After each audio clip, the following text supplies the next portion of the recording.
Bien, hoy, Dios, nuestro tiempo es para ti, Dios, es una reunión. Todos nosotros que somos parte de tu cuerpo, nos reunimos es en torno a tu reino, a las revelaciones que tú has tenido con nosotros, los fundamentos, las leyes, los principios que tú has dado. Hoy a eso nos reunimos. Te agradecemos porque podemos hacerlo para ti. Gracias, Padre, por esta reunión. También, y Señor Jesucristo, por tú ser el Señor de esta reunión, a ti Espíritu Santo, por la administración, el cuidado, el aprendizaje que podamos tener para tener más recursos para poder hacer tu voluntad. Te agradecemos. En tu nombre oramos. Señor Jesucristo. Amén.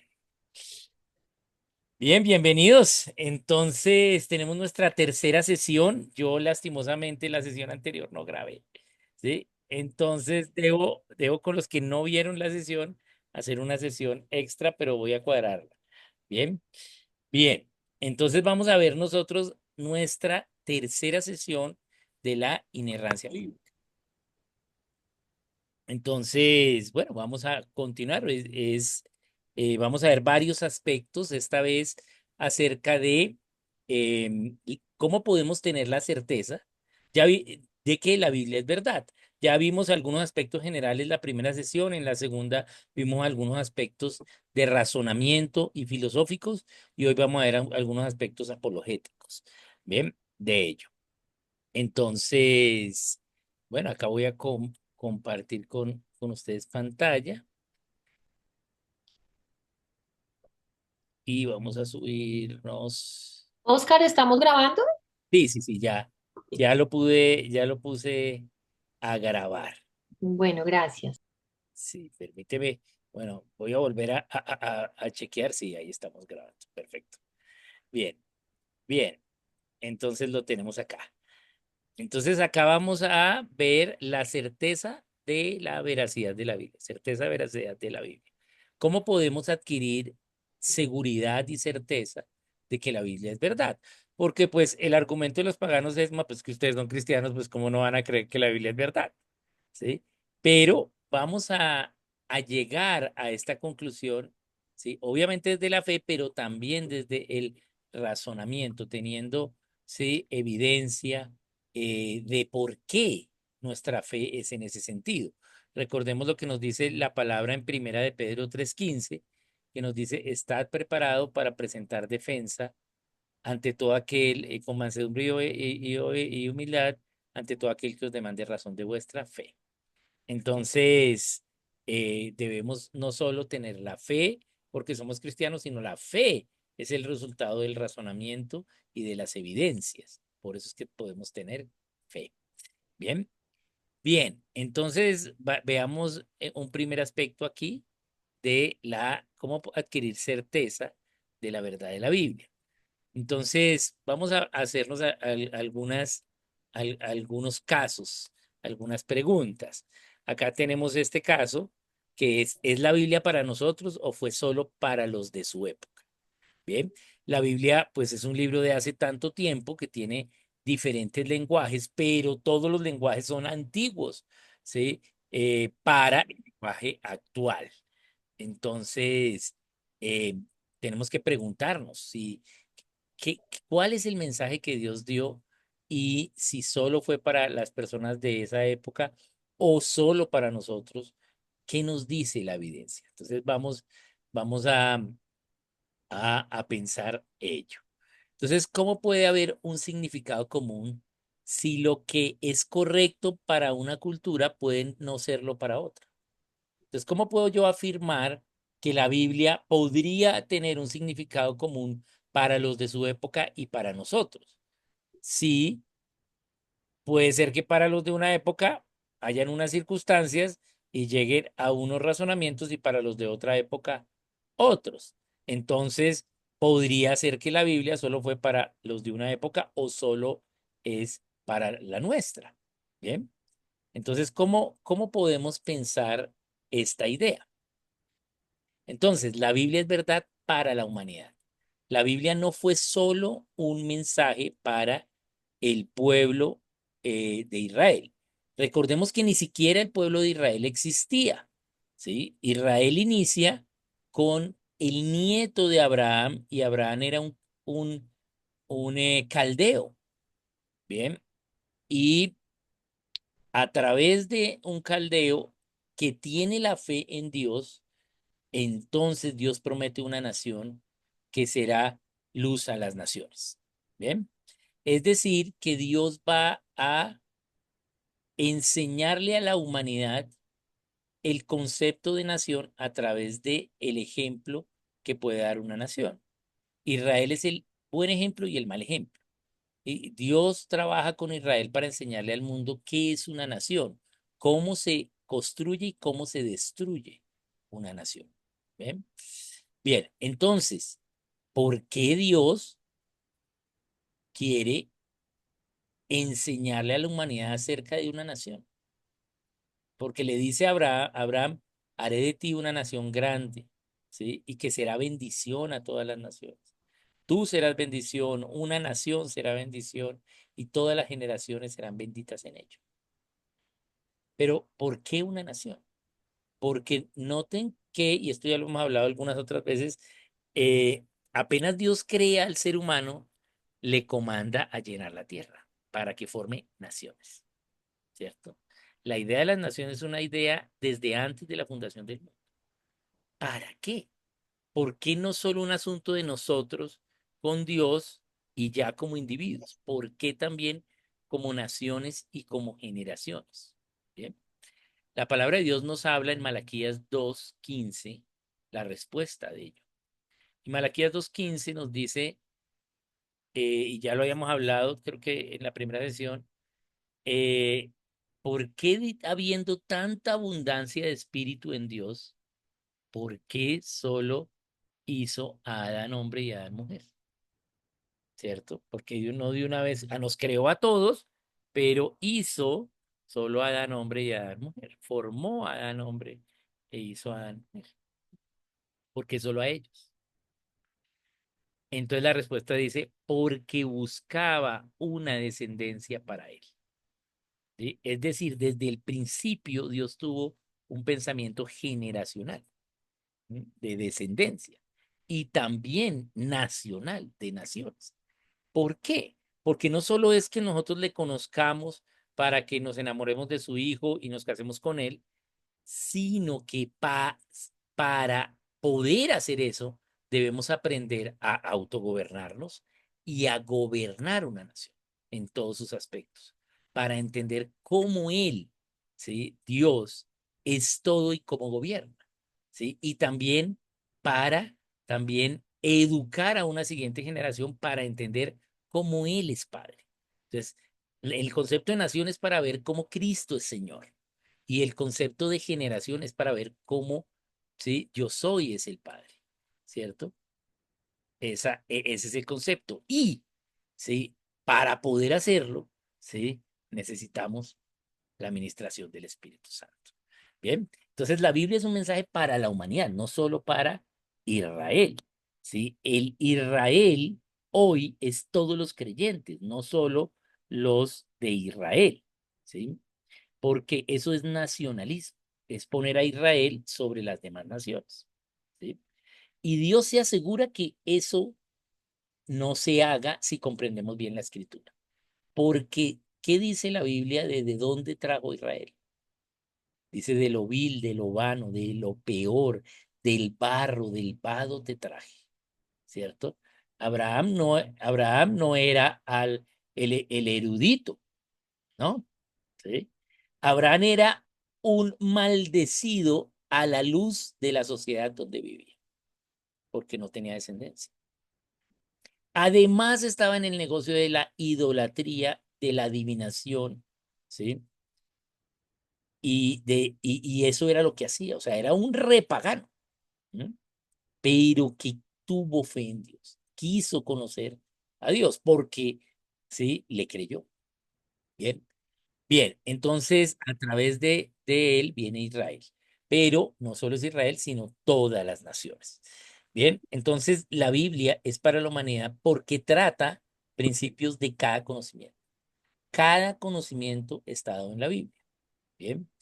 No digo todos los conocimientos, sino cada conocimiento, que son dos cosas diferentes. Porque, por ejemplo, el fútbol no es un conocimiento que está en la Biblia y que la Biblia no enseña, pero sí habla del deporte, ¿sí? O cuál es la razón para lo que es la recreación, inclusive, que es el mayor conocimiento de ese.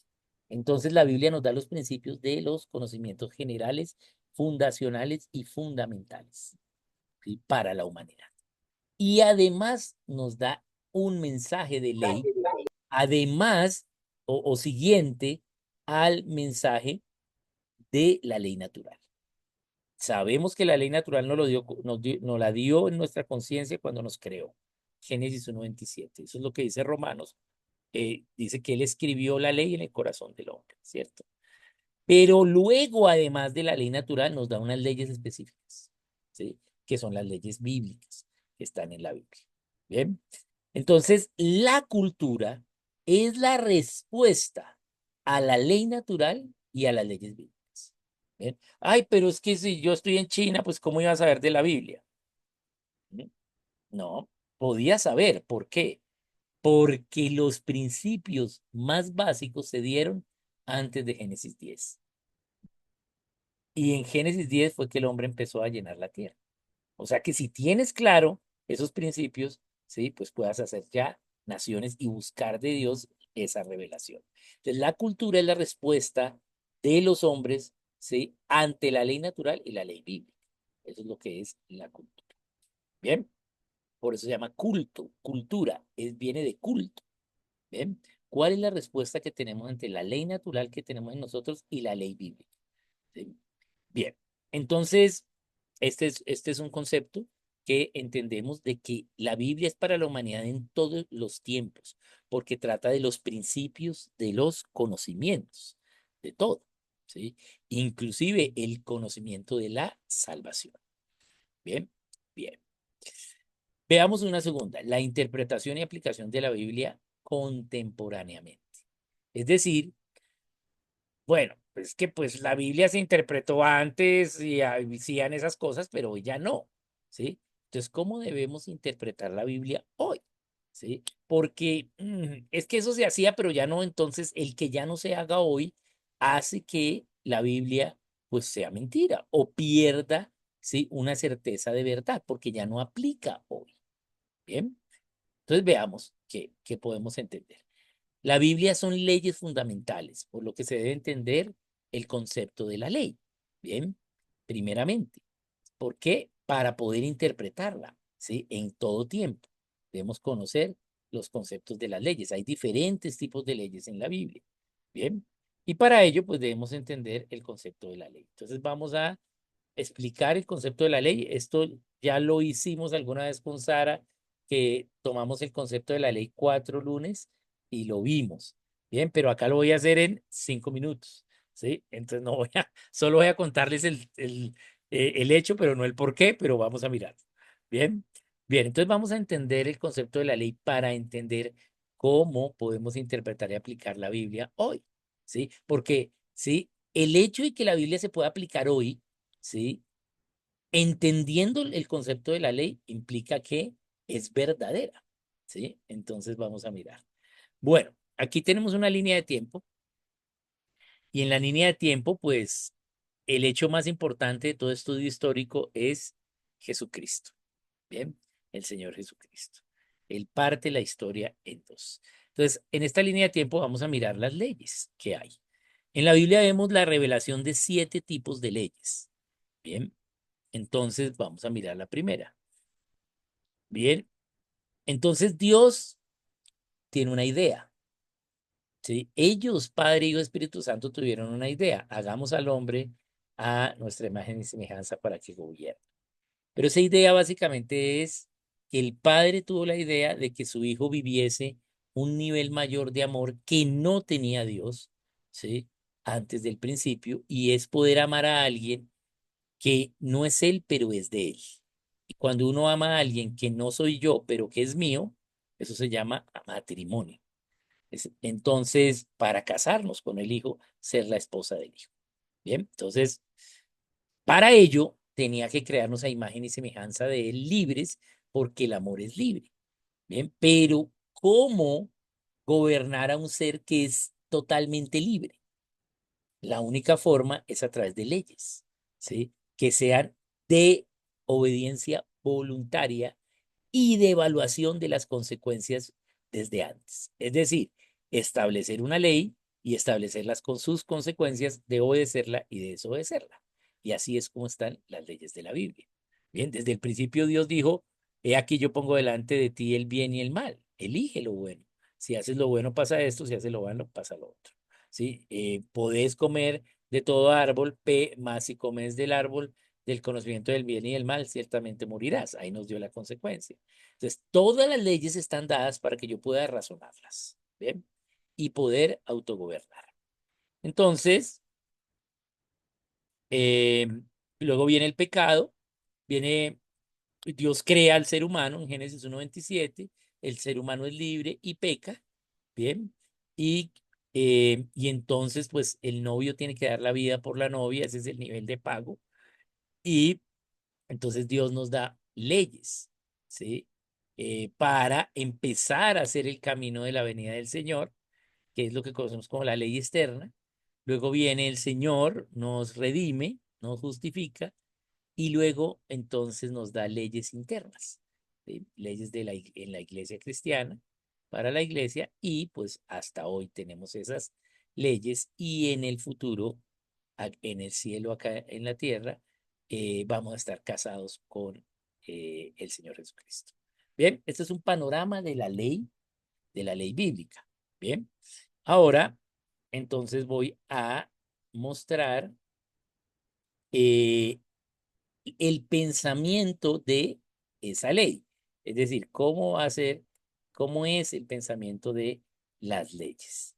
Entonces voy a mostrarlo acá que, entendiendo ese panorama pequeño, vamos a mirar los tipos de leyes que hay en la Biblia.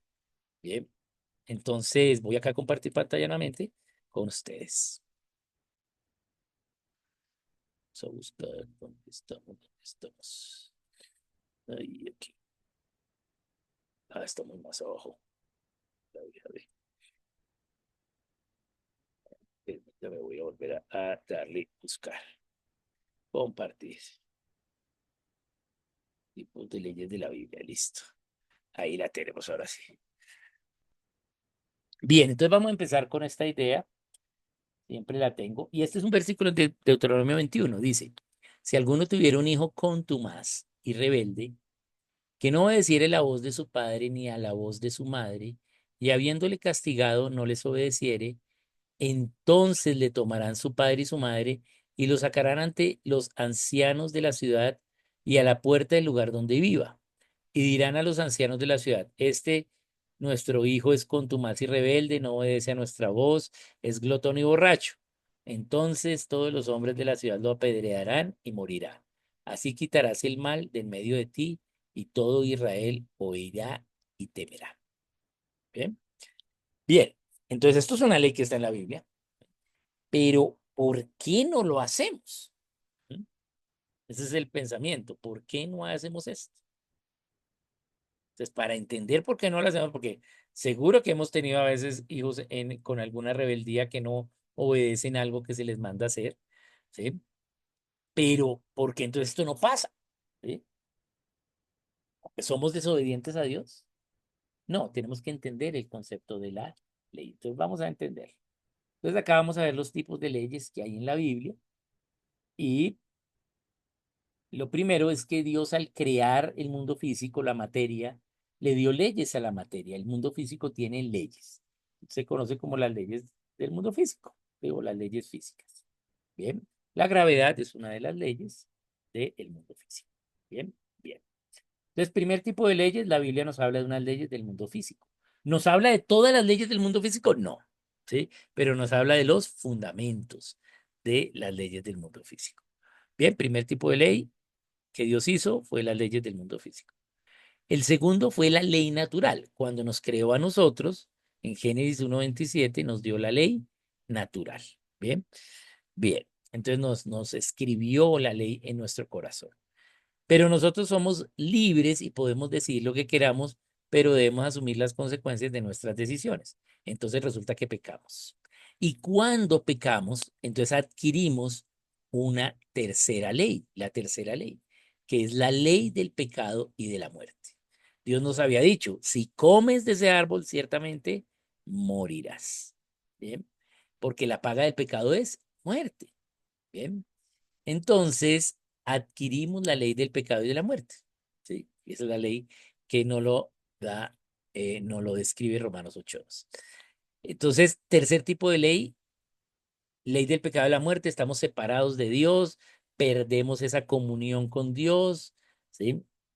Pero aún en medio de nuestro pecado, Dios, ¿sí? Promete bendición a través de la obediencia de un hombre y a través de la obediencia a él, una nación, ¿sí? Que será luz para los individuos, para las naciones y para las generaciones, ¿sí? Y a través de esa nación da leyes, ¿sí? Porque una nación tiene gobierno y para que haya gobierno, pues tiene que haber ley. No hay gobierno sin ley. Entonces Dios da leyes a través de Israel y esas leyes son las que tenemos en el Antiguo Testamento entre Génesis y Malaquías. Bien, bien, entonces son leyes en el Antiguo Testamento, cuarto tipo de ley, leyes dadas a la humanidad a través de Israel. Bien, bien. Pero seguíamos en la ley del pecado y de la muerte. ¿Mm? Entonces, había personas que querían y tenían la intención en su espíritu de obedecer estas leyes. Era imposible obedecer todas las leyes externas, porque era una ley externa. ¿Bien? No era una ley interna porque no podíamos autogobernarnos internamente. No existía el autogobierno porque lo perdimos una vez pecamos. ¿Bien? Entonces era solo gobierno externo. Y el gobierno externo es imposible, la obediencia total, pero la intención, el espíritu de la obediencia, Dios lo contaba por justicia. ¿Mm? Por eso el Señor Jesús cuando murió, bajó y se llevó al seno de Abraham, ¿cierto? Es decir, a los que habían muerto en la esperanza, en la obediencia, en la intención de esta ley externa. ¿Mm? Bien, a esos nos los vamos a encontrar allá en el cielo. ¿Mm? Es decir, los salvos antes de Cristo, ¿sí? Que fueron salvos por la intención de la ley o por el razonamiento de la creación. Bien, bien. Entonces tenemos la cuarto tipo de ley, las leyes del antiguo. Luego viene el Señor Jesucristo y nos da eh, leyes. Él nos quita la ley del pecado, ¿sí? Por su obra redentora y justificadora. Pero para quitar una ley se requiere otra ley. Yo no puedo quitar una ley si no hay otra ley. Entonces Él nos quita la ley del pecado y nos da la ley cristiana, la ley de Cristo. ¿Mm? Esa ley cristiana es el quinto, o realmente como la Biblia lo llama, la ley de la libertad. ¿Sí? Esa es la ley que nos da, o sea, nos devuelve la libertad interna, nos devuelve el autogobierno. ¿Sí? Entonces, esa ley de la libertad, esa ley cristiana, nos la da el Señor Jesús. Pero sí, la trata de dos formas. Cuando él trató con judíos y gentiles que no creían en él, les citó sus leyes. En el caso de los judíos, por ejemplo, los fariseos, les citó la ley del Antiguo Testamento. Bien. ¿Por qué? Porque no estaban bajo la ley cristiana porque no creían en él. ¿Mm? A los gentiles les citó la ley romana. ¿Mm? Bien. eh, de los gentiles que estaban en la época de su ministerio público. Bien, bien. Pero a los judíos y gentiles que sí creyeron en él, entonces les dijo, sí, ahora les doy esta ley. Oíste que fue dicho, mas ahora yo os di. Bien. Y él nos da nuevas leyes acá para los que creemos en él. Bien. Que es la ley de la libertad, la ley del evangelio. Bien, entonces los que creemos en él, ¿sí? Él dio leyes. Pero luego el Señor ascendió. Bien, en Hechos 1, él asciende y entonces, ¿sí? Estas leyes del Antiguo Testamento, la número 4 fueron dadas por el Padre, la número 5 fueron dadas por el Hijo. Pero el Señor asciende y Dios da las leyes del Espíritu Santo. Esas son la ley del espíritu de vida en Cristo Jesús. Bien, porque el Señor ascendió, pero después de su ascensión, Él da leyes a los cristianos, ¿sí? A los cristianos, a la iglesia. Bien, y esa es la ley que revela el Espíritu Santo. Bien, entonces el sexto tipo de ley es la ley del Espíritu de vida en Cristo Jesús, el Espíritu Santo.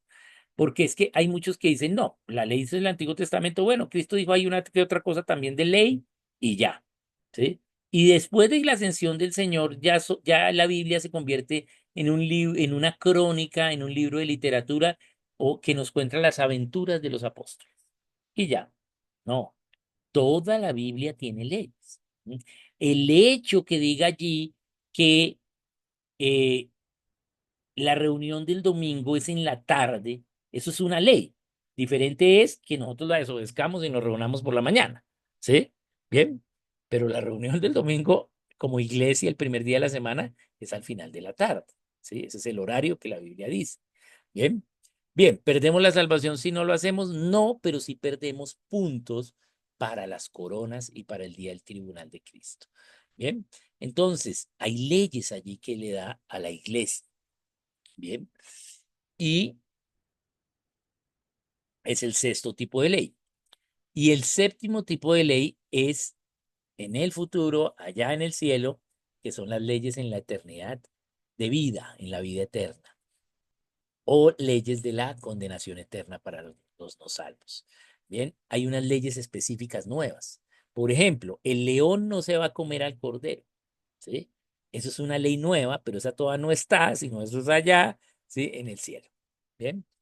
Bien, entonces vamos a tener un cuerpo glorioso, ¿sí? Espiritual, un cuerpo glorioso espiritual.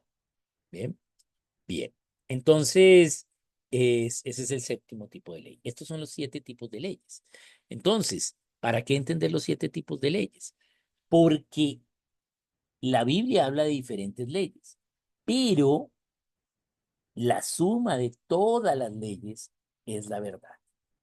¿Y qué es la suma? La suma no solo es sumar en positivos, yo puedo sumar también con negativos, ¿cierto? Por ejemplo, puede haber una ley que había, como la que vimos, si su hijo es contumaz, sáquelo y apedréenlo. Ahí está la ley. ¿Y esa ley dónde está? Es de la 4, ¿cierto? Acá. Sí, ley del Antiguo Testamento. Pero, ¿qué dijo el Señor? El Señor cambió esa ley. Pero para cambiar esa ley tiene que haber otra ley. Y el Señor dijo, el que esté libre de pecado que tire la primera piedra. Por lo tanto, la lapidación ya no es una ley cristiana, bíblica cristiana. Aunque está en la Biblia, no es una ley para los cristianos. ¿Por qué? Porque el Señor la cambió. ¿Sí? Pero yo no puedo decir, no, es que el Señor cambió esa ley, la cambió el Señor, pero a ver, muéstreme dónde fue que la cambió. Ah, la lapidación ya se fue cambiada. Nadie ahora va a morir por la lapidación. ¿Por qué? Porque nadie está libre de pecado. ¿Sí? Bien, bien. Entonces, el único que podría lapidar es el Señor Jesucristo. Bien. Y él fue el que estableció esa ley. Entonces, ya la muerte por lapidación no es un principio bíblico cristiano, no es una ley bíblica cristiana, aunque es una ley que está en la Biblia. Bien. Bien, entonces tiene que haber la ley que cambió la ley. Entonces, la ley cristiana es la suma de las leyes de la Biblia. La ley cristiana son las leyes que están vigentes en la Biblia. Ya no está vigente la ley de contumaz. Ah, ¿pero por qué? Ah, pues porque mire, aquí adelante dice, ¿sí? Que se cambió. ¿Por qué? Porque ¿cómo cambió una ley? Con otra ley posterior, ¿cierto? A el establecimiento de la primera ley.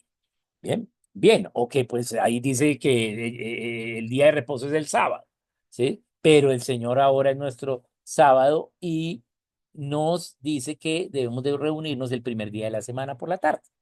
Bien, bien. Eso está en Hechos 27. Bien, bien. Entonces, este es la idea. Siempre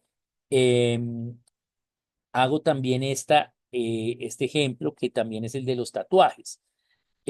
¿Por qué? Porque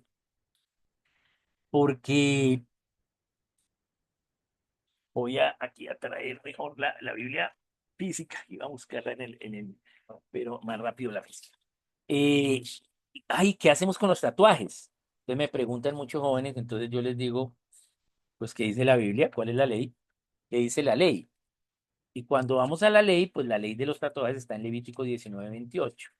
Voy a leer lo de la traducción textual, que es la mejor que trata este versículo.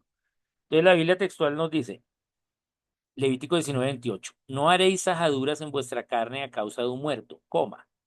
Estoy leyendo los signos de puntuación para entenderlo. Eh, Ni os haréis marcas de tatuaje en vosotros. Yo, Dios. Entonces, no haréis sajaduras en vuestra carne a causa de un muerto. Entonces, los tatuajes no es porque es culto a los muertos, falso. Esos son las sajaduras, porque ahí hay una coma. ¿Sí? Ahí hay un espacio de cambio. Bien, entonces las sajaduras es cortarse la piel, que salga sangre a causa de los muertos. No debemos hacer eso. Bien, bien. Y tampoco debemos hacernos tatuajes, marcas de tatuaje en nosotros. Bien, ¿cuál es la razón para no hacernos tatuajes? Yo, Dios, es la razón. Dios no nos da la razón. Solo nos dice, yo soy Dios. Entonces no sabemos por qué no hay que hacerse tatuajes. ¿Sí? Allá en el cielo le preguntaremos. ¿Mm? Pero de pronto entenderemos que la gloria de Dios es tan grande que ya no importa por qué no haya que hacerse los tatuajes o no. Pero lo que nos dice la Biblia es que la razón para no hacerse tatuajes es yo Dios, o sea, porque yo soy su papá, ¿sí? No tenemos una razón, no nos la explicó. Entonces, pues hasta ahora no se puede hacer tatuajes. Ahora, hay otra ley posterior a Levítico 19:28 que cambia y diga que ahora sí se puede. Ninguna. Por lo tanto, Levítico 19:28 sigue vigente. ¿Bien? Ese es el entendimiento de las leyes. ¿Bien? Bien, entonces, volviendo entonces, estamos viendo, ¿sí? ¿Por qué em, estamos viendo aquí? Vamos a volver acá. Estamos viendo cómo interpretar entonces la ley bíblica, ¿cierto? Es lo que estamos viendo. Estamos viendo la interpretación y aplicación de la ley bíblica hoy. Para entender eso hoy teníamos que entender esta explicación de las leyes. Entonces, sí se puede, claro, porque en esa época, pues el hijo era contumaz y lo sacaban y lo apedreaban, pero hay una ley posterior ahora. Entonces, hoy, contemporáneamente, tenemos más libertad, entonces hay algunas leyes en la Biblia que han cambiado, pero hay otras que están vigentes. No es los extremos como digamos, promovió mucho nuestra hermana MacPherson con la iglesia cuadrangular. Y es que, bueno, el Antiguo Testamento ya eso pues, fue en la ley antigua, ya no, ya solo el Nuevo. No, en el Antiguo hay leyes que siguen vigentes, ¿sí? Pero tampoco con el otro extremo que son los judaizantes de que solo las leyes del Antiguo Testamento son las leyes. No, esos son los judaizantes, están en el otro extremo. Bien, bien. Sino que tenemos que tratar la Biblia como un todo de la ley, con este entendimiento de la ley, para saberla aplicar. Bien, bien. Entonces ahora veamos nuestra tercera idea apologética. Infalibilidad de la Biblia. Bien, ¿cómo podemos ver qué es infalibilidad? Infalible es del latín fallare, que significa engañar o fallar a otro. ¿Sí? Es decir, la Biblia no engaña ni falla a nadie. Bien. Al afirmar que la Biblia es infalible, se espera que la Biblia pues ni miente ni engaña. Nada que la Biblia enseña es falso. ¿Mm? Pero ahora que tenemos este entendimiento de la ley, entonces correcto, no es falso. ¿Por qué? Pero tenemos que ver, sí, que hay leyes que pudieron cambiar y tenemos que tener la evidencia de dónde cambió esa ley. Bien, al ser infalible es verdadero todo lo que la Biblia dice desde el concepto de la ley. Bien, bien. Entonces esa es la infalibilidad, ¿sí? ¿Por qué? Porque sirve para toda la humanidad en todo momento y todo lo que dice es correcto. Bien, bien, veamos la inerrancia. La inerrancia es que no tiene error, ¿sí? Nunca falla, nunca se equivoca. Bien, se aplica a los manuscritos originales o autógrafos, pues es la inspiración del Espíritu Santo a esos escritores. ¿Por qué? Porque ¿qué es la Biblia? Pues la Biblia son unos escritos, pero esos escritos, pues ¿cuáles son? la que yo tengo acá, aquí como mi Biblia, pues sí, esta es la Biblia, pero esto está traducido de algo, de unos manuscritos, ¿sí? Originales, ¿sí? Y originales o digamos de lo que tenemos más cerca a estos manuscritos. Bien, eso es la inerrancia, ¿sí? ¿Por qué? Porque pues después han habido traducciones, versiones, ¿sí? Y ahí tenemos sujetos a interpretaciones. Entonces, lo que constituye a la Biblia son cada uno de los manuscritos más antiguos de cada pasaje bíblico. Hay manuscritos que tenemos muy antiguos y otros que, o pasajes bíblicos que no son tan, son antiguos, pero no tanto como otros. ¿Mm? Bien, a partir de los que ha habido en cada época se han hecho traducciones y versiones de estas. Ejemplo, la Biblia más popular en cuanto a la traducción, a la versión de la traducción, es la Reina Valera 60. ¿Mm? Pero esa viene desde la traducción primera que se hizo a español por Casiodoro de Reina eh, en 1559 y luego revisada por Cipriano de Valera en 1602. Por eso se llama Reina Valera. Entonces, esa de 1602, ¿sí? Y la de 1559 se tradujo del Textus Receptus, ¿sí? Que en latín eh, lo tenía Erasmo de Rotterdam y también en hebreo y en griego. Entonces, de ese texto. Pero después del Antiguo Testamento, después de esa época, ese texto recepto está hacia el año 600 después de Cristo. Mm, pero después encontramos manuscritos más antiguos. ¿Mm? Entonces ustedes van a mirar la Biblia Reina Valera 77, que la 77 es una traducción usando los manuscritos más antiguos para la época. Bien, donde ya está el Masorético 1, 2 y 3, que son del Antiguo Testamento, que son más antiguos de los textos en hebreo que se usaron en el texto Receptus. Bien, entonces luego encontramos Qumran, o sea, los manuscritos del Mar Muerto, que son más antiguos todavía, ¿sí? Y así, entonces vamos cada vez viendo, ¿sí? Pero ¿qué es la Biblia? Pues las traducciones o los manuscritos más antiguos, ¿sí? Que tenga cada versículo. Bien. Bien, entonces, esa es la inerrancia y se aplica a ello, ¿sí? A esos. Bien, entonces, estos términos de infalibilidad y inerrancia no son sinónimos, porque a veces los confundimos, ¿sí? Pero no, la infalibilidad se aplica a las leyes, ¿sí? ¿Sí? O sea, las leyes nunca, ¿sí? Nos engañan, nunca son mentira, ¿sí? Nunca fallan. Las leyes de Dios funcionan a cada persona, ¿sí? Bien, bien. Mientras, sí, y a la práctica de esas leyes, esa es la infalibilidad. Mientras que la inerrancia es a la manera que ese contenido se ha expresado, ¿sí? O sea, a la letra de esa ley, ¿sí? Entonces, una es a la ley y a la otra a esa ley en escrito, por escrito, al texto de esa ley, esa es la inerrancia. Bien, bien, entonces tenemos estas dos ideas. Veamos ahora las variantes en las copias de los manuscritos. Porque si la Biblia se constituye hoy por los más antiguos, pues ¿qué variantes han habido en los manuscritos? Porque la gente dice, no, la Biblia no tiene muchas contradicciones, sí, tiene errores, pues vamos a mirar qué es lo que sucede. ¿Mm? Entonces, sabemos que los manuscritos originales no existen, ¿sí? No los hemos encontrado, a hoy no existen, ¿sí? Fueron hechos en materiales perecederos, materiales que se dañan, que se, ¿sí? Que se pierden. ¿Bien? Entonces, pues no existen los originales. La primera copia, el texto que hizo Juan, ¿sí? Pues no existe, ¿sí? Pero sí existe y está perfectamente comprobado que Dios precisamente por ello, pues ordenaba hacer copias. Ese era el trabajo de los escribas o copistas, copiar. Pero con el correr del tiempo, pues algunos manuscritos de esos de los copistas, pues se perdieron, ¿sí? Desaparecieron, pero también con el correr del tiempo, también hemos encontrado algunos que no existían antes, que no sabíamos de ellos. Bien, bien.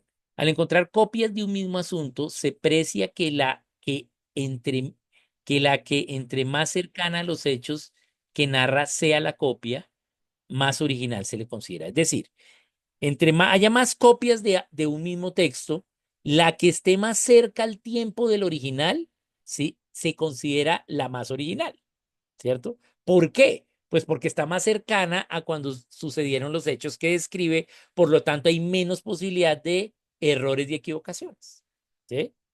Entonces, ¿sí? Esta es la idea.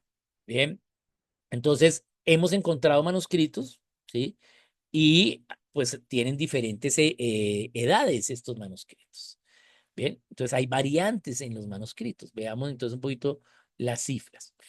Al haber habido tantos diferentes copistas o escribas y en tantas diferentes épocas, pues es natural algunas ligeras variaciones entre las diferentes copias o traducciones. Es más, si tuviésemos todas las copias que tenemos y todas fuesen iguales, lo lógico y la sospecha es que son falsas. ¿Por qué? Porque lo que sucede, ¿sí? Entre mucha gente haciendo el mismo trabajo es que en la gran mayoría, ¿sí? Va a ser igual, pero se van a notar algunas pequeñas diferencias. ¿Bien? Y eso precisamente es lo que se esperaría. Si todas son iguales, esto, ¿sí? Es algo, puede ser algo falso. ¿Bien? Bien. Entonces, esas variaciones son solo en la forma de expresión. Ninguna de las variaciones que podamos encontrar en los manuscritos altera el significado, los artículos de fe o mandatos. Bien, ninguna. Entonces, deben haber, entre tanta gente copiando, deben haber variaciones, ¿sí? Pero lo que vemos al estudiar esas variaciones es que ninguna afecta el fondo de la Biblia. Son variaciones en deletreo, forma de escritura de las palabras, orden de las palabras, mantenimiento del estilo, que los eruditos las consideran como trivialidades. Bien, bien, para que nos entendamos, ¿sí? Eh, Early Bertrand es tal vez el erudito vivo más importante en el conocimiento del griego koiné, es decir, del griego bíblico. Y él dice, tiene un libro que es su tesis doctoral, eh, eh, que dice, su tesis de maestría es por qué el griego koiné usaba los artículos en todas las palabras y sus tesis doctorales en qué palabras no usó los artículos. Entonces, en el griego koiné el artículo la se usaba también al nombre propio. Entonces, no solo la mujer, sino la Mónica. Entonces, así como hablan los peruanos, por ejemplo, los bolivianos, ¿sí? La se lo aplican a los nombres propios. Bien, eso existía en el griego. Entonces, viendo todas las formas en que podemos combinar el griego para decir una frase, podemos tener, según él, más de 1000 opciones de escribirla en griego koiné. Por eso es que luego vino el griego, ¿sí? Ya no koiné, ¿sí? Donde se unificó todas la idea, ¿sí? En una misma forma de escritura. Entonces, si la Biblia fue escrita en griego koiné, como sabemos, pues es fácil haber cometido entre tantos copistas, pues algún error de poner primero una letra, poner primero otra letra, y esos son los errores que encontramos. Bien, bien, entonces vamos a mirar un poquito de cifras. La causa principal de las variaciones es el cambio de los idiomas a través del tiempo. ¿Sí? Esa es la causa principal. El idioma va cambiando a través del tiempo. Bien, bien. La medición matemática del texto de la Biblia y las variantes resulta en que el 99,33% de la Biblia es puro, ¿sí? A hoy, de todas las copias que hemos encontrado, ¿sí? Desde lo más original que tenemos hasta nuestros días. Es decir, el 99,33% de toda la Biblia es igualita durante 2000 años. Bueno, 2000 años de Cristo para acá, o sea, Nuevo Testamento, pero también antes, pues, todo lo que es Antiguo Testamento, ¿no? O sea, muchos más años. Bien. Y no tiene variación, sin importar hace cuántos se hayan escrito esos libros. Bien. Entonces, wow, básicamente las variaciones son prácticamente despreciables. Pero vamos a hacer aquí una ilustración. Acá tenemos esta ilustración, es una caja azul Y para que nos demos cuenta de la proporcionalidad, en la caja amarilla son las variaciones. ¿Sí? Bien. ¿Sí? Y dentro y esas cajas son solo las variaciones que, ¿sí? Que pueden llegar a tener alguna consideración significativa. ¿Sí? Bien, bien. Entonces, todas las demás, ¿sí? Todo lo azul está igual, no importa la época, el lugar, el idioma, ¿sí? Y el copista, el traductor. ¿Sí? Bien, entonces estamos hablando de cosas ínfimas, pero, ¿sí? Tenemos que analizarlas. Bien. Entonces, los copistas al escribir en materiales perecederos, cualquier equivocación en una copia de que ellos se dieran cuenta, ¿sí? Una coma, el olvidar escribir una letra, implicaba volver a empezar el trabajo. O sea, tenían que tomar una nueva porción de cuero o una nueva porción de papel, o bueno, digamos de papiro, ¿sí? Y volver a escribir y empezar de nuevo. Por lo tanto, los copistas tenían que tener una buena habilidad, ¿sí? Para no equivocarse. Pero aún así, pues se podían equivocar. Bien, por lo que eran cuidadosos, ¿sí? Por lo que se puede concluir que el número de variaciones que existen, ¿sí? No se debe, ¿sí? Se debe a que no se dieron cuenta de un error, pero principalmente a que existían muchos copistas en muchos lugares diferentes al mismo tiempo. Por lo tanto, muchas copias. Entonces, la posibilidad entre tantas copias, ¿sí? Que alguien olvidara una letra, pues se daba. O que se pronunciase mal una palabra y se pusiese por otra. Bien, bien, eso también pudiese pasar. Bien, bien, entonces es perfectamente esperable, ¿sí? Que esto pasase. Entonces, la inerrancia está en lo más antiguo que tenemos, ¿cierto? Pero de ahí para allá, pues nosotros copiando, pues podemos cometer errores. Pero esos errores son ínfimos, ¿bien? El razonamiento, entonces ahora vamos a ver el razonamiento de la cantidad de copias de los manuscritos, porque si hay muchas copias, pues entonces tenemos que ver cómo podemos razonar ello. Entonces, del Nuevo Testamento se tienen más de 9.000 copias en original griego, griego original, o sea, griego koiné. Bien, 9.000 copias hemos encontrado en manuscritos. En latín y arameo se tienen más de 6.000. De la Biblia Septuaginta se tienen más de 14.000 copias en latín. Bien, al sumar todos los documentos disponibles en griego, latín, hebreo y arameo que existen acerca de la Biblia son más de 24.000. Bien, bien, de manuscritos antiguos de la Biblia. Bien, bien. Entonces, pues tenemos muchas copias, entre 24.000. Bueno, alguien pudo haber cometido un error. Transcribiendo, bien, traduciendo. Bien. Entonces, veamos ejemplos acá con otros manuscritos. De las obras de Platón, la que más tiene copias tiene 9. Pero todos creemos que Platón es verdad y que no tiene error. Pero solo existen 9 copias de las obras de Platón. ¿Mm? Bien. De las de Aristóteles solo hay 7 copias. ¿Mm? De los escritos de los pensadores griegos conocidos, ¿sí? Eh, de igual forma, no hay documentos originales, ¿sí? No está la original. Pero sumando todas las copias disponibles de los pensadores griegos, ¿sí? ¿Sí? De todos sus autores, no son más de 600 copias que existen. Mientras que de la Biblia, 24.000. Bien, bien. Pero creemos sin chistar en 600 copias y no en 24.000. ¿Sí? Pero pues el que haya muchas no implica siempre que sea verdad, ¿cierto? ¿Sí? Pero sí asegura que puede ser mucho más verdad que cuando son en poco número. ¿Mm? ¿Por qué? Porque si algo es mentira y hay tantas copias que son mentiras durante tanto tiempo, la mentira tuvo que haberse sostenido durante tanto tiempo y no es fácil sostener una mentira con mucha gente. Es fácil a veces sostener una mentira entre dos, pero ya entre 3, 4, 5 y de ahí para allá más personas es muy difícil, ¿cierto? Y durante tanto tiempo.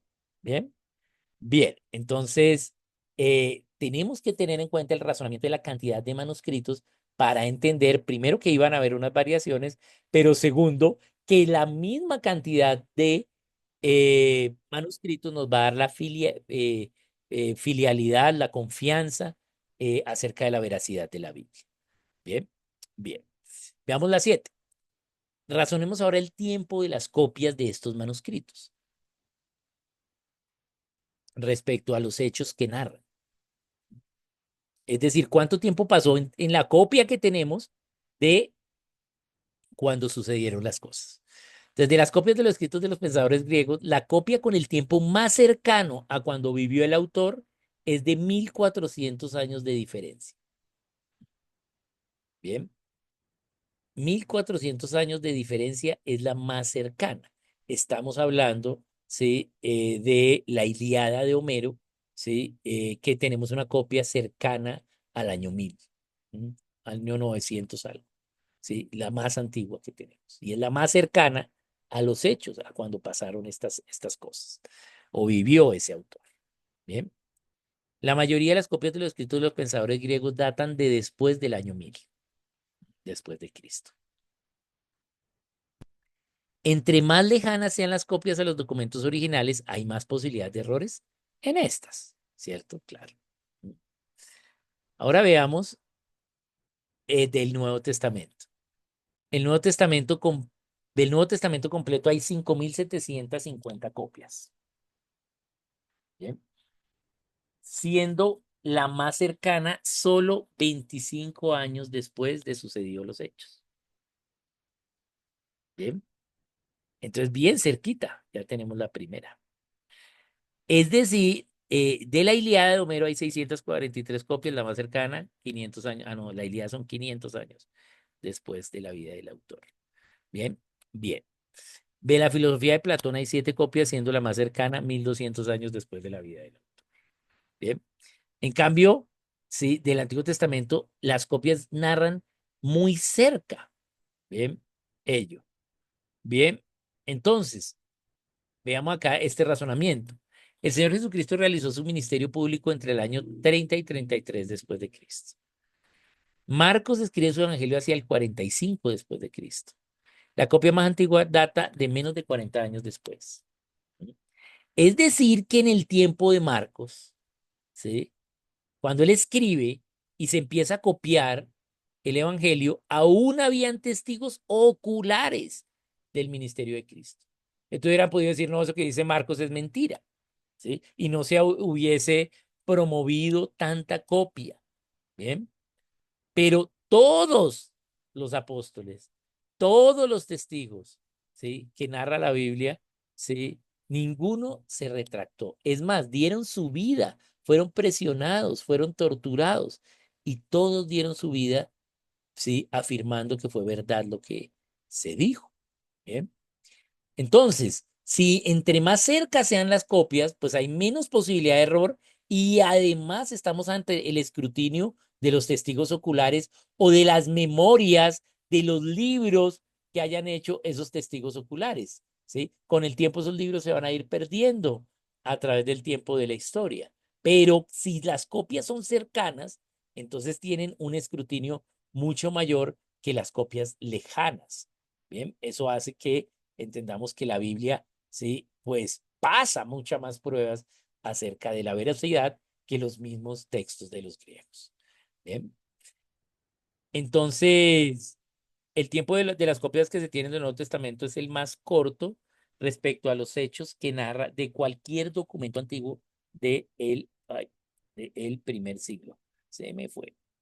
Entonces vamos aquí a volver a ponerla. Por aquí. Ok, bien.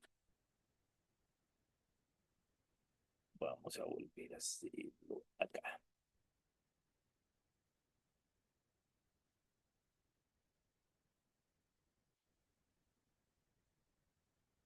Bien, entonces veamos acá. Ahora vamos a ver otro tema, el razonamiento de fuentes extrabíblicas que documentaron los manuscritos. Porque la gente dice, pues sí, pero es que ellos ellos pues estaban haciendo una religión, ¿sí? Estaban haciendo una conspiración entre ellos, Pedro, Pablo, todos ellos, y pues entonces sostuvieron la mentira. ¿Sí? Pero, ¿y qué de los que no eran ni cristianos y citan todo lo que sucedió fuera de la Biblia, o sea, sin la Biblia? Veamos entonces, ¿existen más autores extrabíblicos como fuentes de documentación del ministerio de Jesucristo? 39 autores, que el número de autores del Nuevo Testamento. ¿Mm? Bien, es decir, hay más fuentes que hablan del ministerio de Cristo, ¿sí? Por no creyentes que por creyentes. Obviamente en la Biblia está mejor explicado y tiene muchos más detalles.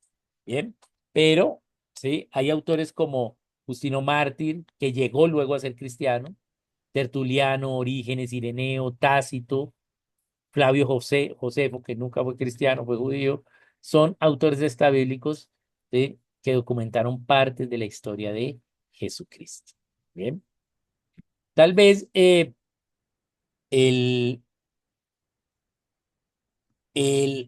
uno de los ateos más famosos y quien conoce más las fuentes históricas en la época de Cristo, afirmó que, siendo el ateo, afirmó que Cristo existió, gústenos o no nos guste, ¿sí? Él existió, ¿sí? Hay demasiada evidencia, no solo que existió, sino de la historia de Cristo.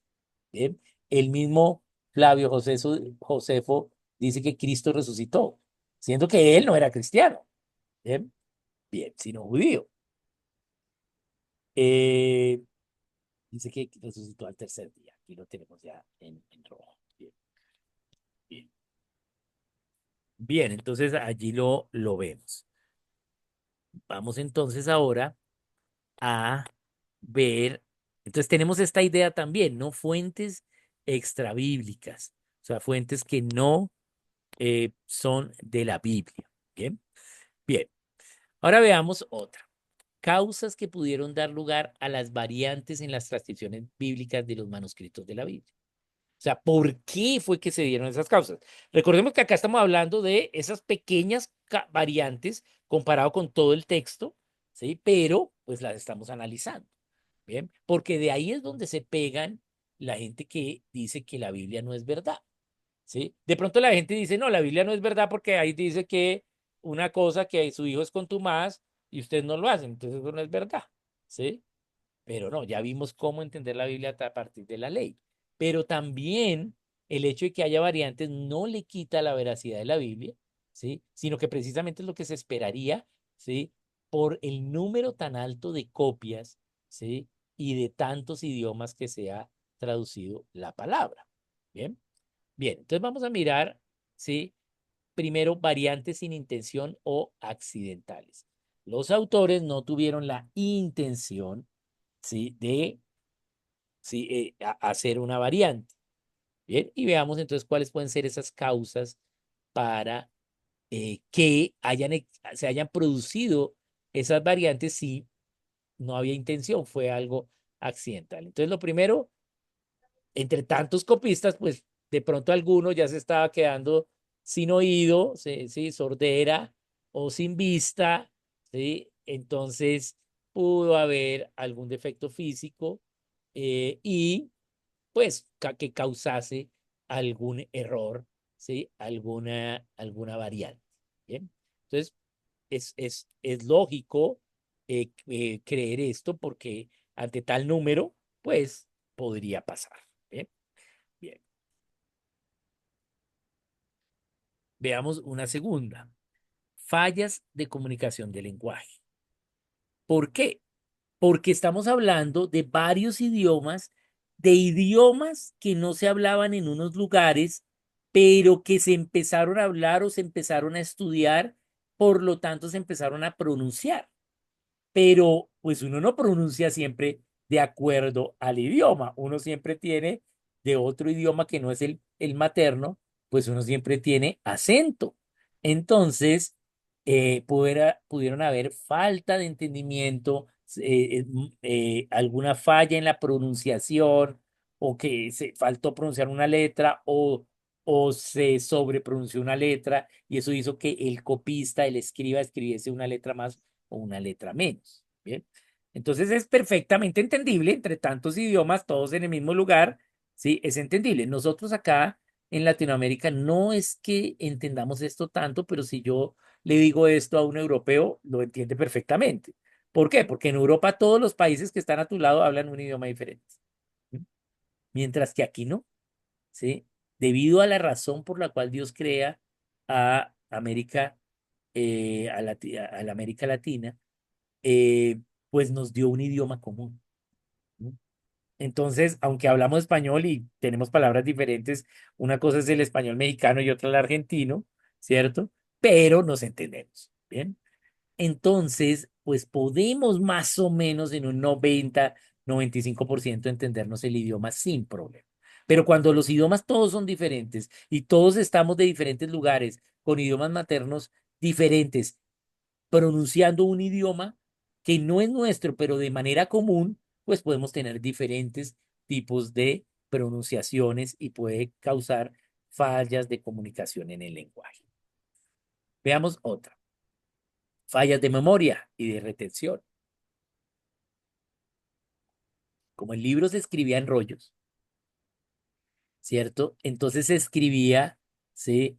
Por líneas. Entonces se dictaba por líneas. No se dictaba por palabra, palabra, sino una línea, luego la otra, ¿sí? Entonces, a veces podía olvidarse algo o perderse algo del texto. Para, es perfectamente también entendible. ¿Eh? Que entre tanta copia, pues alguna vez sí se faltó un artículo, faltó algo y, y pues quedó una variante. Veamos aquí, fallas de juicio o apreciación. Entonces aquí es quien está dictando, ¿sí? Leyó mal, ¿sí? O, ¿sí? El otro no lo entendió, ¿cierto? Entonces hay fallas en juicio o en apreciación del proceso comunicativo. Había alguien que dictaba y había alguien que escribía, ¿bien? Recordemos el caso, por ejemplo, en Jeremías 44, no, 44, creo que 43 o 44, no recuerdo ya el capítulo, cuando Jeremías le hace el dictado a Baruch, ¿cierto? De la profecía acerca de lo que va a pasar al rey Sedequías, ¿cierto? Y, y vemos que ellos destruyen la profecía. O sea, los principales de Sedequías destruyen el rollo. Y entonces le toca a Jeremías volver a dictarle a Baruch. Pero ya no solo era lo de Sedequías, sino de nuevo todas las profecías. O sea, todo otra vez todo el libro de Jeremías. En esa segunda dictada, ¿sí? Aunque Jeremías sabía, pues pudo haber cambiado cualquier palabra. Pudo haber empezado con, ¿sí? Unas palabras diferentes a como empezó en la primera dictada, ¿sí? Entonces es perfectamente entendible que podamos tener estas variantes. También utilización de una pluma defectuosa. La pluma había que cortarla bien afilada en un ángulo específico, pero también dependían del grado de construcción o digamos de desarrollo de de la pluma misma, ¿sí? Entonces, y eso depende, pues, qué tanto, de qué ave es la pluma, qué tanto se alimentó, hubo sequía o no. Entonces, a veces habían plumas defectuosas, tenían poros, tenían líneas, la cortada no quedó perfecta y eso podía cambiar a veces una que otra letra, ¿bien? Recordemos que estaban a tinta y a pluma, ¿bien? Bien, también no está acá, pero la otra es que era un trabajo muy largo. Eran jornadas largas de trabajo y dependían de la luz del sol. Por lo tanto, ya en el atardecer, eh, pues ya no había tanta luz y eso también podía hacer que eh, en- que se copiara mal, que no viera bien las letras. ¿Bien? Y por último, fallas por descuido o ignorancia. Bien, a veces se descuidó el copista o no sabe cómo escribir esta palabra, entonces pues la escribió como sonó y resulta que no se escribía como sonaba. Entonces tenemos allí pues alguna posibilidad de tener variantes sin intención o accidentales. Bien, bien, ahora veamos variantes intencionales, ¿sí? Porque también podemos tener variantes con intención. Entonces tenemos para corregir errores históricos o geográficos. Este es el clásico caso de Marcos 15:25 y Juan 19:1, ¿sí? Si es 19:1, mira que es que no alcanzo a ver aquí, sí, 19:14, ¿sí? Y es que en Marcos dice que el Señor murió a la hora novena. Y es verdad, ¿cierto?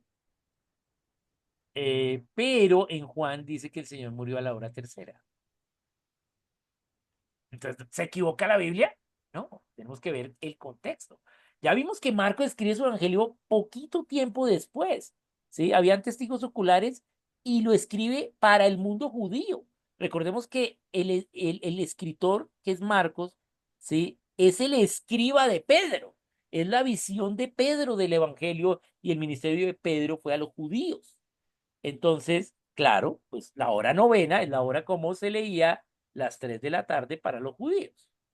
Pero Juan escribe su evangelio ya al final del primer siglo, ¿sí? Para gente en Roma. ¿Mm? Por lo tanto, ¿sí? La hora tercera era la forma como los romanos contaban. Ellos contaban 6 horas de la mañana y luego otras 6 horas en la tarde. De ahí es que viene la idea de AM y PM. ¿Sí? Entonces, la hora tercera, 3 de la tarde para los romanos. Entonces, ¿es un error? No, tenemos que entender la interpretación, ¿cierto? La hora que pone allí, ¿sí? Juan, es para que entendiesen los romanos, ¿sí? O la gente en Europa, digamos, ¿sí? Como se medía la hora en Europa. ¿Fue intencional? ¿El texto decía hora tercera? No, el texto dice hora novena. Si vamos a lo más antiguo que tenemos, ¿sí? Digamos, en el texto de Marcos dice hora novena, pero en el texto de Juan dice eh, hora, hora tercera. Entonces, un copista, ¿qué hace? En el texto de Juan dice hora tercera y en el de Marcos novena. Entonces, un copista ahí trata de poner la misma.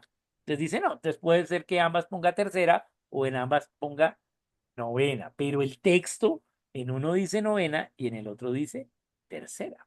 Bien. Entonces, para corregir errores, pueden ser históricos o geográficos. Bien. También pueden haber variantes intencionales por influencia de traducciones o versiones que el copista conociese. Por ejemplo, lo que sucede con la Biblia pechita, que es la Biblia en sirio, en siriaco, ¿sí? O arameo moderno. Bien. Que fue una Biblia muy popular, ¿sí? En Siria, y que muchos la estudiaron, ¿sí? Y entonces fue muy influenciada para los manuscritos de esa región. Entonces, esa forma puede influenciar también al copista para su propio pensamiento y conocimiento de otras traducciones. Armonización de los tiempos. Entonces, eso se usaba antes, pero ahora ya no se usa. O antes se hacía así, pero ahora se cambió y se hace de esta forma. Entonces, claro, como el texto dice que es de la forma que ya no se hace, entonces también pudo haber variantes intencionales para armonizarlo con el tiempo actual. Bien. Bien. Armonización con quien solicitó el trabajo al copista. Vemos, por ejemplo, el inicio de Hechos hacia el año 65, no, 57, después Pablo lo cita, después del 57, entre el 57 y el 60, Lucas escribe el libro de Hechos, pero se lo escribe por solicitud de Teófilo. Entonces Teófilo le pide una copia, ¿sí? ¿De qué fue? No, le pide una historia, cuénteme la historia, qué fue lo que pasó con Cristo y con los apóstoles. Bien, entonces Entonces él le escribe el Evangelio y Hechos de los Apóstoles. Entonces, a veces, de acuerdo al pensamiento de quien pidió el trabajo, y porque esto era un trabajo costosísimo, una copia, entonces podía haber alguna influencia por el copista que genera variantes en los textos. Y por último, correcciones para la interpretación doctrinal. Esto ya sucede en las copias más recientes, siglo III en adelante, donde ya hay diferentes doctrinas y entonces empiezan a cambiar algunas cositas para una interpretación doctrinal. Pero como la Biblia, entre más cerca al original es lo que se considera Biblia, pues esas interpretaciones no las encontramos en lo más original posible. Bien, bien, bien. Entonces, a manera de conclusión, la Biblia es cierta, verdadera infalible e inerrante. Bien, tenemos evidencia, ¿sí? De copistas, número de copias, tiempo de copias, porcentaje de pureza, ¿sí? Y variaciones específicas, ¿sí? Que comprueban que la Biblia es verdadera. Bien. Ahora, si yo soy, ¿sí? Alguien que quiere razonar sinceramente, esta va a ser la conclusión. Eso no significa que yo pueda creer o no, ¿sí? Yo puedo decir, ser ateo, pero puedo decir, los textos que están en la Biblia, ¿sí? Es fiel a lo que se escribió cuando se hicieron. Y eso no lo cumple ningún otro libro. Ahora, ¿sí? No hay libro que haya tenido mayor ataque que la Biblia misma. ¿Sí? Pero aún sigue existiendo, ¿sí? La Biblia. Si hoy quisiésemos tener una Biblia para cada persona, ¿sí? Que le falte en el mundo una Biblia, no que tenga, sino que le falte. O sea, que no tenga ni una Biblia. Tendríamos que estar produciendo, ¿sí? Eh, por cada 3 segundos, 2 Biblias en todo el mundo. Por cada 3 segundos, ¿sí? O sea, para todo el mundo, 2 Biblias. Para poder llevar, ¿sí? ¿Sí? A la cantidad de gente que está necesitando una Biblia diariamente, ¿sí? Entonces hay más la gente que quiere una Biblia que lo que podemos producir de Biblia. Lo que pasa es que para nosotros, como la Biblia, pues la tenemos hace 450 años en español, ¿sí? Si ustedes miran cuántas Biblias tienen ustedes mismos propias de ustedes, ¿sí? Pues son bastantes, ¿cierto? Más de una, ¿sí? Entonces, ¿sí? Entonces uno dice, pues la Biblia es fácil, pero hay lugares donde no hay Biblia, ¿sí? Idiomas donde aún no se ha traducido y se sigue traduciendo. Entonces, la crítica textual de la Biblia precisamente es una buena noticia, porque no hay libro que resista tanta crítica textual y salga con tanta evidencia de su veracidad. Bien, entonces la Biblia es verdad como texto, ¿sí? Pero también es verdad como revelación de Dios, como vimos en las sesiones anteriores. Por lo tanto, la Biblia ha sido preservada para que la verdad sea conocida por la humanidad. Debemos aprender a interpretar correctamente la Biblia, ¿bien? A través de las leyes. Uno de los problemas que tenemos es que las iglesias en sus institutos bíblicos no enseñan lo que dice la Biblia, sino lo que dice la Biblia de las doctrinas que ellos creen, ¿bien? Entonces, claro, ¿sí? Si yo estudio en el instituto bíblico de esta iglesia, pues me van a enseñar lo que creen los líderes de esta iglesia y no necesariamente todo lo que creen es correcto a la luz de la Biblia. ¿Bien? Pero eso es lo que me van a enseñar. Entonces, por eso tenemos que, si ver qué dice la Biblia, tener un pensamiento como es en la Biblia. ¿Sí? Yo les dije lo de la congregación de la tarde, eso es lo que dice la Biblia. Yo me congrego, no me, co- yo me congrego en la iglesia local. La iglesia católica tiene pues la idea de diferentes horas de congregación, pero inicialmente era una misa a las 6 y otra a las 12 y otra, y ya, solo habían 2 misas, 6 de la mañana y mediodía. Entonces la iglesia evangélica, por querer tener más gente, puso las reuniones más temprano. ¿Sí?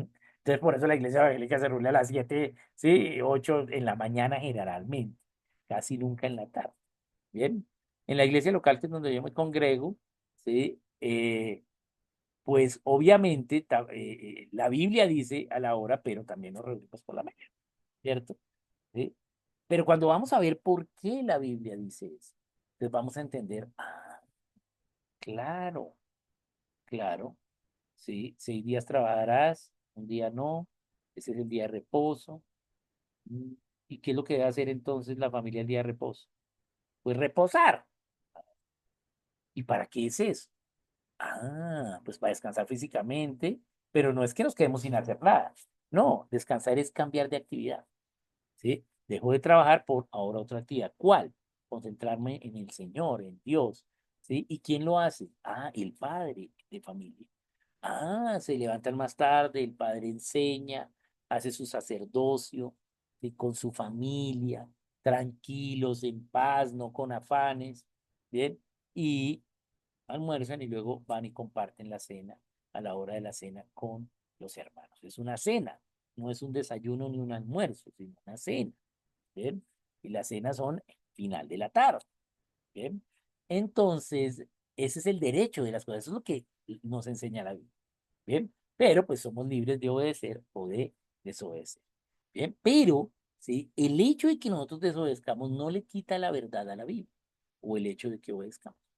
¿Bien? ¿Sí? La Biblia es verdad por sí misma, independientemente de la libertad que yo tenga de obedecerla o desobedecerla. ¿Bien? Es verdad. Y todo lo que dice la Biblia es verdad, entendiendo, ¿sí? La forma que vimos de las leyes. ¿Bien? Muy bien, muchas gracias. Entonces vamos a pasar al tiempo de preguntas. Voy a pasar al chat. Y acá veo que Joana también levantó la mano. Voy a empezar con John. Chat. Dice, ¿cuál es el criterio para ordenar los 4 evangelios? Muy buena pregunta. Bien, esta, este orden, eh, digamos, se dio en la forma que se escribió. Los evangelios y las cartas circulaban, ¿bien? Ya hacia el final del primer siglo, inicio del segundo, ¿sí? Ya se tiene el canon y, y ese canon de los libros del Nuevo Testamento eh, dio un orden. ¿Y ese orden cuál fue?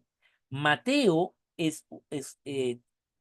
recuerden que Mateo era cobrador de impuestos, ¿cierto? Entonces él escribe un evangelio para estudiar,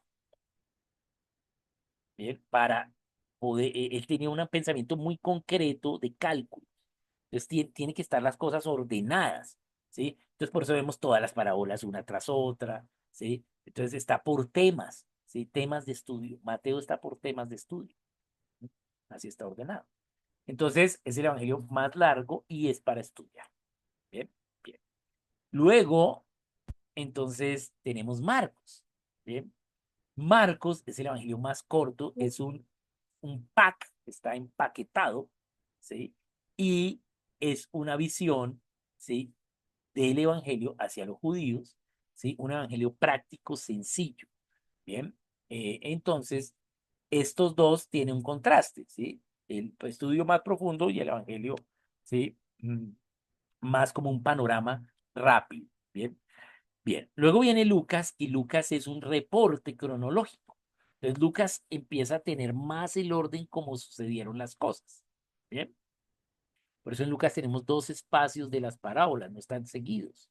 Bien, bien. Y Juan, sí, es un evangelio ya tardío, sí, que ya era suficientemente conocida la historia de Jesús, sí, desde la historia, desde los hechos, pero no desde el fondo espiritual, que fue lo que quiso hacer Juan.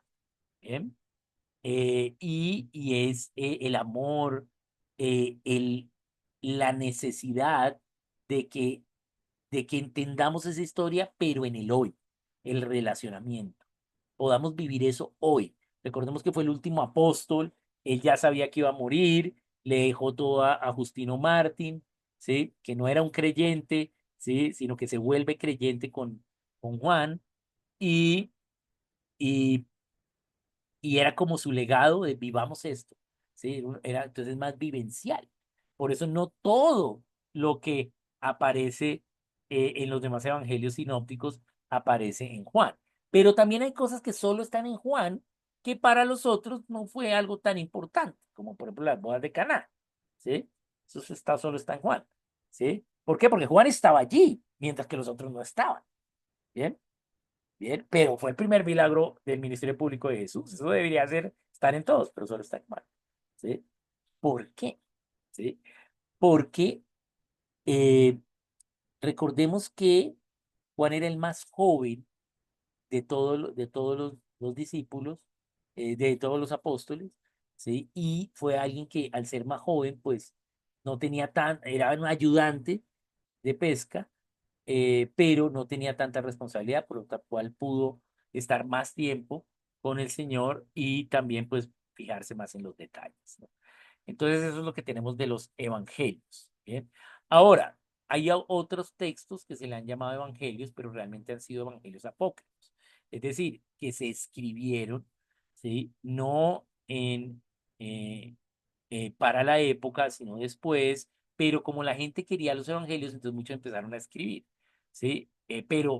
Y se los asignaron a algunos de los apóstoles, por ejemplo, el Evangelio de Tomás, ¿sí?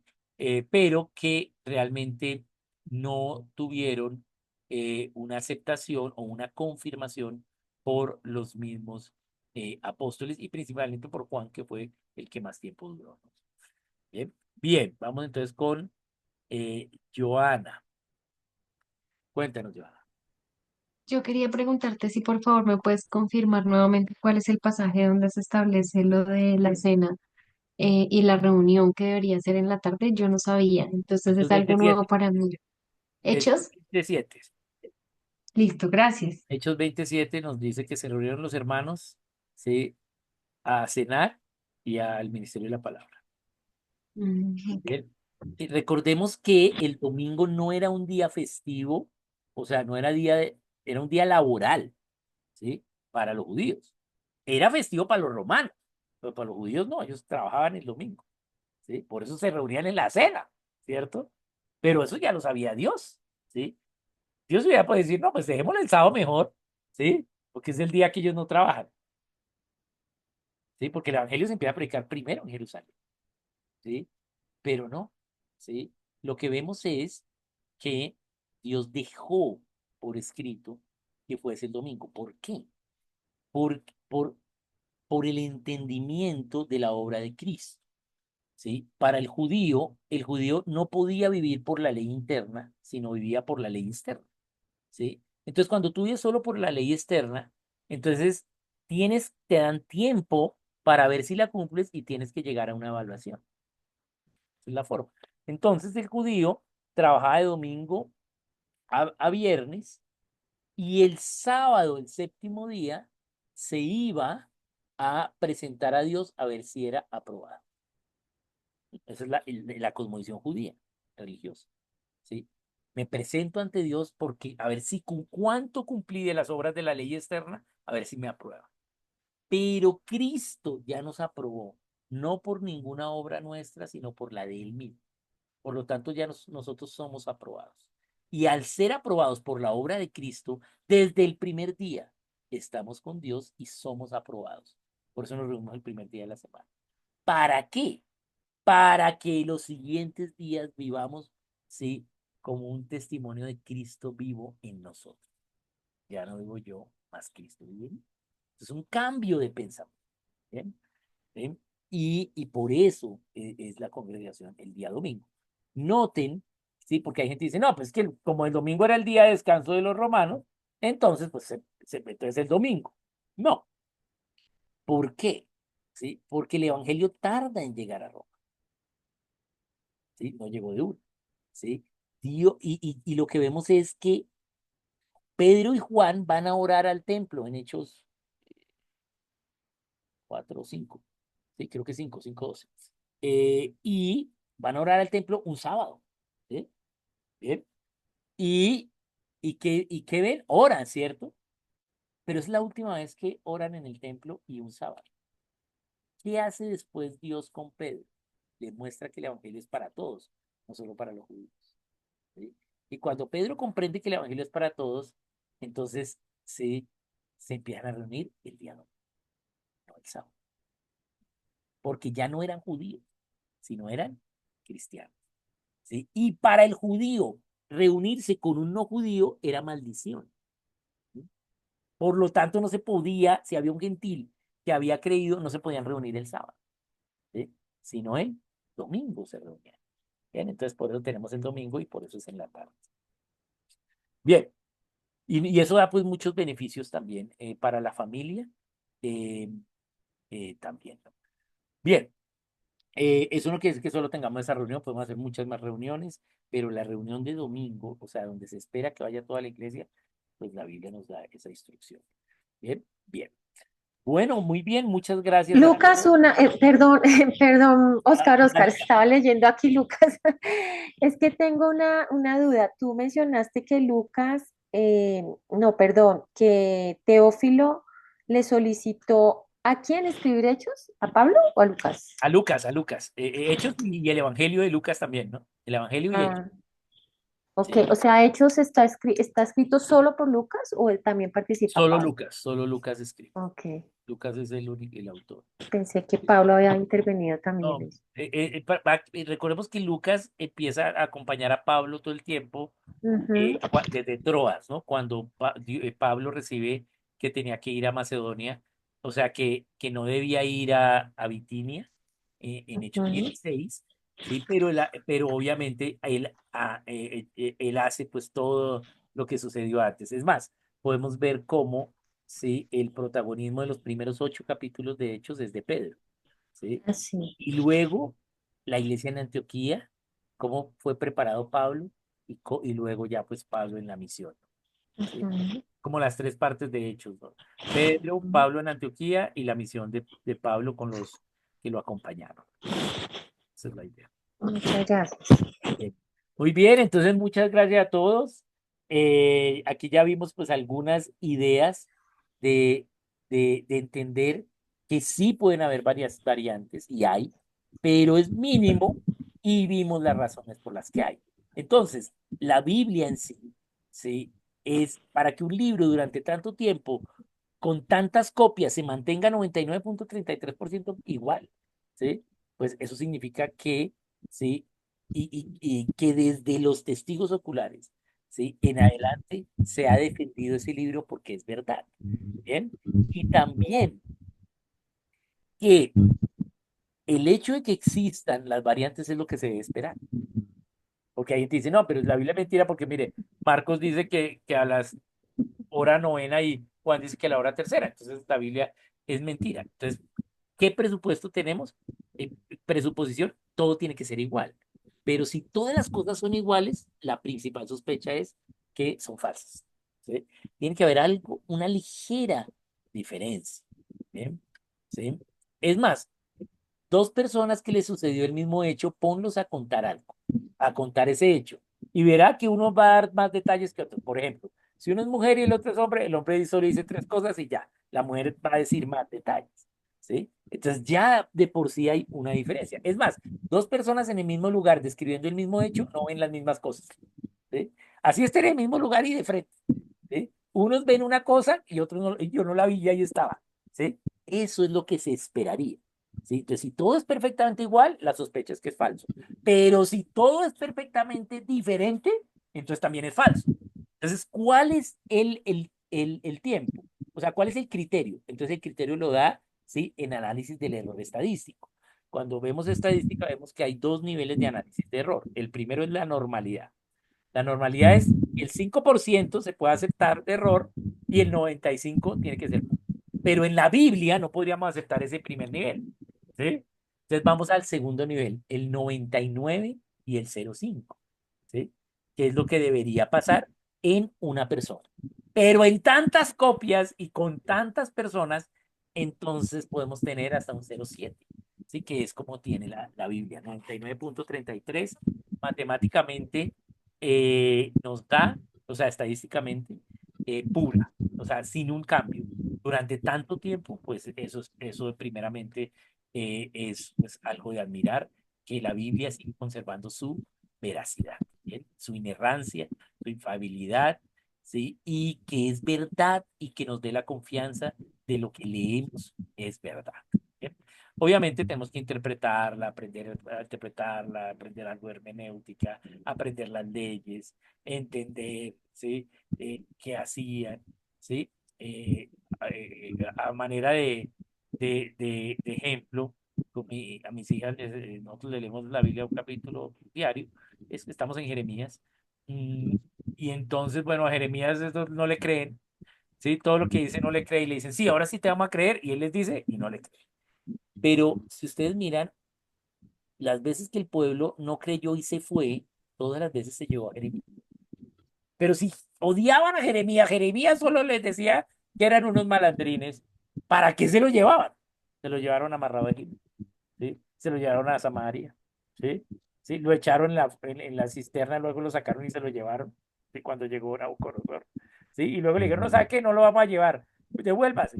Y entonces los otros, así sí, dénoslo a nosotros, pero si ustedes son los que no obedecieron, ¿para qué quieren a Jeremías? ¿Sí? No lo dejaban entrar al templo. Recuerdan que le prohibieron la entrada al templo a Jeremías. Bien, entonces la pregunta es, ¿por qué no lo dejaban abandonado y ya? ¿Por qué lo querían tener con él, siendo que Jeremías les estaba profetizando lo que ellos no querían? ¿Por qué? Porque en el fondo la ley natural de ellos sabían que él era el profeta. Había más profetas que estaban hablando y que les hablaban lo que ellos querían oír, pero ellos sabían que él era el profeta de Dios.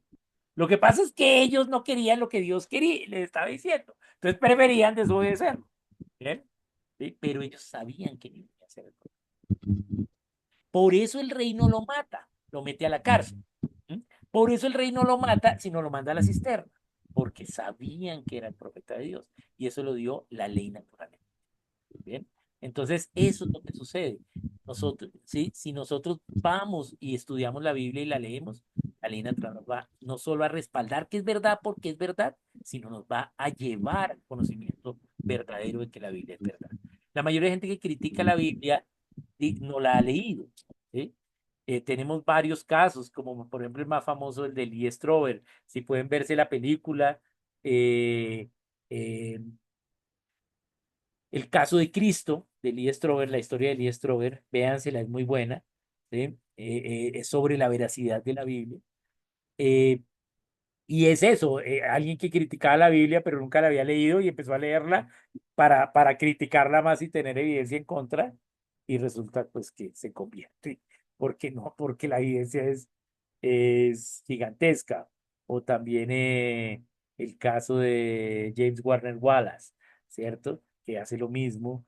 Y así hay varios casos de gente que critica la Biblia sin leerla, pero la ley natural, al leer la palabra, nos va a dar esa confidencia de que es verdad no solo porque es la Biblia, ¿sí? Y la creemos, sino porque es verdad y tenemos las evidencias de que no se equivoca y es plenamente verdad. Bien, bien, muchas gracias. Entonces nos vemos el próximo lunes. Esta semana voy a tratar de cuadrar agenda a ver cuándo podemos hacer la sesión con ustedes y ahí publico para que lo miremos. Bien, bien. Muchas gracias. Saludito a todos. Yo creo que podría Gracias, ser buenas noches. un martes en este mismo horario. Podría ser, pero debo cuadrar con mi esposa algunas cosas y ahí lo miramos. Bien. Un saludito a todos. Muchas bendiciones. Nos Buenas vemos el noches. lunes.